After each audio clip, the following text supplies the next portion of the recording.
వారసత్వ ఉద్యోగ పథకాలు సరైనవి కాదని హైకోర్టు అభిప్రాయపడింది. వారసత్వం పేరుతో పోస్టుల భర్తీ కోసం ఏకమొత్తంగా అవకాశం ఇవ్వడానికి వీల్లేదని వ్యాఖ్యానించింది. విధుల్లో కొనసాగడానికి అనర్హులని వైద్యపరంగా తేలాకే అలాంటి వారి కుటుంబాలకు ప్రయోజనం కల్పించుకోవచ్చని, ఏకమొత్తంలో వారసత్వ ఉద్యోగాలు ఇస్తామనడం సరికాదని పేర్కొంది. ఇలా అయితే ప్రతి ఉద్యోగి తన కుమారుడు, కుమార్తెకు ఉద్యోగం ఇవ్వాలని కోరుకుంటారని తెలిపింది.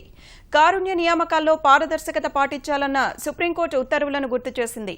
సింగరేణిలో 30,000కు పైగా వారసత్వ ఉద్యోగాల నియామకానికి సంబంధించి సింగరేణి సీఎండీ ఇచ్చిన ఉత్తర్వులను సవాల్ చేస్తూ గోదావరిఖనికి చెందిన సతీష్ కుమార్ దాఖలు చేసిన ప్రజా ప్రయోజన వ్యాజ్యంపై విచారణ చేపట్టిన హైకోర్టు ఈ వ్యాఖ్యలు చేసింది.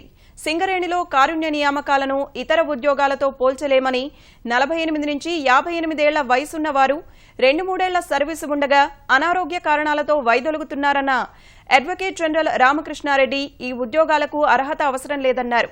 ఈ వ్యవహారంపై పూర్తి వివరాలతో ప్రమాణపత్రం దాఖలు చేయడానికి 4 వారాల గడువు కోరారు. అందుకు అంగీకరించిన హైకోర్టు విచారణను మార్చి 6కు వాయిదా వేసింది.